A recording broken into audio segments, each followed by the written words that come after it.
Aphrodite, the so-called Venus Genetrix, is a life-size marble statue that stands at 151.1 centimeters in height. It is currently on display at the Met in Gallery 153. This statue is a copy of another Greek bronze statue attributed to Callimachus from the late 5th century BCE. The statue dates back to the imperial period, or the 1st to 2nd century AD. It is said to have been found in the Tiber River, which is located in Rome. Venus, the goddess seen here, is wearing a sleeveless, thin, clinging material that shows every curve of her body. The pose she is in, between standing and walking, is attributed to the sculptor Polykleitos in the mid-5th century BCE. In the original statue, Venus would have been lifting one edge of her himation, or cloak, with her right hand and likely holding an apple in the other. Aphrodite, whose Roman name is Venus, is the Greek goddess of beauty, love, fertility, and sex. In Roman mythology, she is said to be the mother of Aeneas, who founded Rome after the Trojan War. There is a Greek myth that attributes the start of this Trojan War to a contest between Aphrodite, Athena, and Hera, three powerful and beautiful goddesses. It begins at the wedding of Peleus and Thetis, which Eris, the goddess of discord, was not invited to. In spite, she threw a golden apple to the three goddesses, Venus, Juno, and Athena, and addressed it to the fairest. Each goddess claimed the apple was for herself, and eventually Paris of Troy was asked to determine the winner. Each goddess offered Paris a gift. Hera offered him an empire, Athena military glory, and Aphrodite the most beautiful woman in the world. Paris, who could not resist Aphrodite's offer, awarded the golden apple to her. Aphrodite, following up on her offer, brought Paris to Greece to seduce Helen, the wife of Menelaus, a Greek king. Through Aphrodite's powers, Helen instantly fell in love with Paris and ran away with him to Troy. When Menelaus discovered his wife was kidnapped, he called all of Helen's previous suitors and all of the kings of Greece to help attack Troy. And so, the origin of the Trojan War in mythology is this event, known as the Judgment of Paris.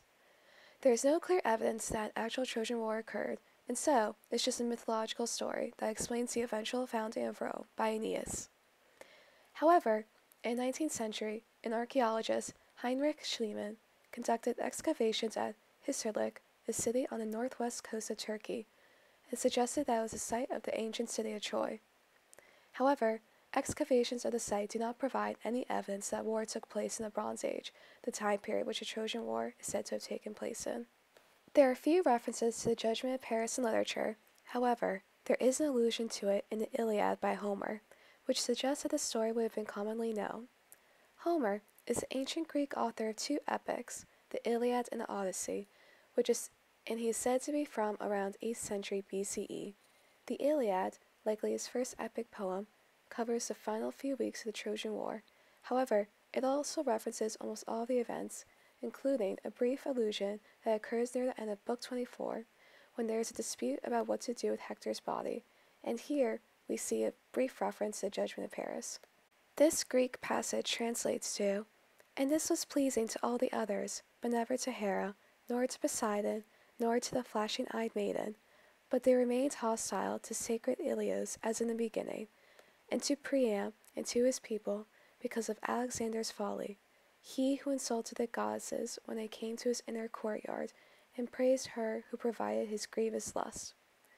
Here, Hera, the flashing-eyed maiden, or Athena, and Poseidon are hostile towards Troy and Priam because of the Judgment of Paris. Homer's Iliad and Odyssey are two primary Greek epics that concern the Trojan War. There is also a brief allusion in the Aeneid by Virgil, which takes place after the Trojan War ended and follows the title character Aeneas' journey to establish Rome. The Aeneid was written by Virgil in 19 BCE and was written in Latin. The only mention of the Judgment of Paris comes in when Juno's anger is being described. This translates to, "The distant judgment of Paris stayed deep in her heart, the injury to her scorned beauty, her hatred of the race, and abducted Ganymede's honors." Although there are few references to the story of the Judgment of Paris in these two works, it is still essential to understanding the goddesses' relationships with each other and why certain events occurred during the Trojan War, such as the turning point when Athena fought on the Greek side, and why Venus is considered instrumental in founding Rome.